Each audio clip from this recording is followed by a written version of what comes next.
Friends, welcome back to Malliraj creations. Friends, normal గా factories లో రకరకాల వస్తువులను అయితే తయారు చేస్తారు. అలాగే ఈ రోజు మీకు కొన్ని వస్తువులను లైబ్రరీలో తయారు చేసే వస్తువుల్ని చూపించబోతున్నాను. ఫ్రెండ్స్, ఈ రోజు ఈ వీడియోలో మనం సీలింగ్ ఫ్యాన్స్ ని, మ్యాచ్ స్టిక్స్ ని ఏ విధంగా తయారు చేస్తారో చూపించబోతున్నాను. సో ఫ్రెండ్స్, ఈ వీడియో చాలా ఇంట్రెస్ట్ గా ఉంటుంది అండ్ చాలా ఎంటర్టైన్ గా ఉంటుంది. వీడియోలోకి వెళ్లే ముందు నాది ఒక చిన్న రిక్వెస్ట్, మీకు వీడియో నచ్చినట్లయితే లైక్ చేయండి అండ్ ఇలాంటి వీడియోస్ కోసం మన ఛానల్ ని సబ్స్క్రైబ్ చేసుకోండి. Match sticks. ఫ్రెండ్స్, అంత చిన్నగా ఉండే మ్యాచ్ స్టిక్స్ ని ఏ విధంగా తయారు చేస్తారో అనేది మనందరికీ ఆశ్చర్యం కలగవచ్చు. అది ఏ విధంగా ఉందో ఇప్పుడు చూసేద్దాం. దీనిలో ఫస్ట్ ఒక దుంగని తీసుకుని, అంటే చెట్టు యొక్క దుంగని తీసుకుని దాన్ని ఈ విధంగా కట్ చేయడం, చిన్న చిన్న పీసెస్ లా కట్ చేసి కొన్ని లిక్విడ్స్ లో వాటిని అటాచ్ చేయడం జరుగుతుంది. అంతకన్నా ముందు ఆ చెట్టు యొక్క పేడుని సోప్ చేసి, అంటే మొత్తగా చేసి చాలా సన్న భాగంలో కట్ చేస్తారు. దీనిలో యూజ్ చేసే చెక్కని మాత్రం అన్ని చెట్లని అయితే యూజ్ చేయరు. ఒక నిదానముగా అండ్ సాఫ్ట్ గా ఉన్న చెక్కల్ని మాత్రమే యూజ్ చేయడం జరుగుతుంది. ఇవి ఈ విధంగా పీసెస్ గా అయిన తర్వాత ఇవి అమోనియం నైట్రేట్ లో సోక్ చేస్తారు. ఇప్పుడు ఈ మ్యాచ్ స్టిక్ యొక్క కింద భాగం రెడీ అయినట్టు. ఇప్పుడు దాని పైన భాగంలో ఉండే రెడ్డిష్ కలర్ మందుని ఏ విధంగా పేస్ట్ చేస్తారో చూద్దాం. అయితే దీని పైన భాగంలో చూసే పేస్ట్ ని పారఫిన్ వ్యాక్స్ అనే దాన్ని యూజ్ చేసి ఈ విధంగా పేస్ట్ చేస్తారు. అంటే ఈ యాసిడ్ ఏ విధంగా ఉంటుందంటే చాలా పవర్ఫుల్ గా ఉంటుంది. అంటే వెలిగించిన వెంటనే ఇది చాలా ఫాస్ట్ గా వెలగడం జరుగుతుంది.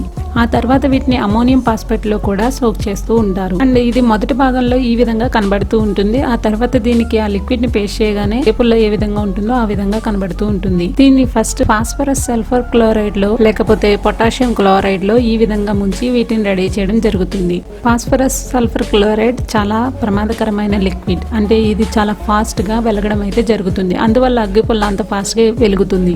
ఆ తర్వాత దీని కింద భాగంలో ఉండే పొటాషియం క్లోరైడ్ వల్ల ఆ అగ్గిపుల్ల చివరి వరకు వెలగడం జరుగుతుంది. ఈ విధంగా అయితే అగ్గిపుల్ల రెడీ అవుతుంది. ఇదంతా ఒక విధంగా ఉంటే ఆ తర్వాత ఈ అగ్గిపుల్లల్ని సమాన క్రమంలో, అంటే ఒకే క్రమంలో ఏ విధంగా పెడతారో అది చాలా కష్టతరమైన పని అనుకోవచ్చు. అది ఏ విధంగా రెడీ చేస్తారో ఇప్పుడు చూద్దాం. వీటి అన్నిటిని వరుస క్రమంలో రావడానికి ఒక బెల్ట్ ని అయితే అరేంజ్ చేస్తారు. ఆ బెల్ట్ లో ఇవి వరుస క్రమంలో అరేంజ్ అయిపోవడం జరుగుతుంది. అంటే ఇక్కడ చూపిస్తున్న విధంగా ఈ బెల్ట్స్ అయితే మూవ్ అవుతూ ఉంటాయి అండ్ వాటిలో అగ్గి పుల్లలు అయితే వేస్ట్ అవ్వడం జరుగుతుంది. ఇటువంటి బెల్ట్స్ ని ఇవి 3-4 వరకు యూజ్ చేస్తూ ఉంటారు. ఈ బెల్ట్స్ కి అంటుకున్న తర్వాత వాటిని ఒక కంటైనర్ లోకి, అంటే ఆ బెల్ట్ రూపంగానే వాటిని తీసుకుని కిందకి జరపడం జరుగుతుంది. ఈ కంటైనర్ లో వాటిని తీసుకున్న తర్వాత వాటిని ఇక్కడ చూపిస్తున్న విధంగా మన మ్యాచ్ బాక్స్ యొక్క బాక్స్ లో వరుస క్రమంలో అవే పేర్చడం జరుగుతుంది. అంటే మనం అనుకోవచ్చు వీటిని అన్నింటినీ వరుస క్రమంలో పేర్చడానికి ఎవరైనా ఇబ్బంది పడుతూ ఉంటారేమో అనుకోవచ్చు. కానీ వీటికి ఇంత ప్రాసెస్ అయితే ఉండటం వల్ల అవి చాలా ఈజీ ప్రాసెస్ లో అయితే జరిగిపోతూ ఉంటాయి. సీలింగ్ ఫ్యాన్ యొక్క మధ్య భాగాన్ని కాస్టిక్ అనే కెమికల్ ని యూజ్ చేసి తయారు చేస్తూ ఉంటారు. అంటే ఒక హోల్లో ఈ కాస్టిక్ కెమికల్ ని వేసి ఈ విధంగా వాటిని హీట్ చేయడం జరుగుతుంది. ఆ తర్వాత ఈ మెటల్ రూపంలో ఒక ప్లేట్ అయితే తయారవుతుంది. ఇప్పుడు వీటిని ఒక రొటేటింగ్ మిషన్ లో పెట్టడం వల్ల అవి రౌండ్ షేప్ లో అవుతాయి. ప్రాసెస్ స్టార్ట్ చేసేటప్పుడు చాలా భయంకరంగా ఉంటుంది. అందువల్ల ఈ ప్లేస్ లో ఎవరు ఉండడం కూడా జరగదు. ఆ తర్వాత వీటిని డ్రిల్ మిషన్ ద్వారా బయటకు పంపించి డ్రిల్లింగ్ చేస్తూ ఉంటారు. ఈ విధంగా తయారైన ఈ మిడిల్ పార్ట్ కి షైనింగ్ రావడానికి వాటి మీద పెయింట్ ని కూడా పేస్ట్ చేస్తూ ఉంటారు.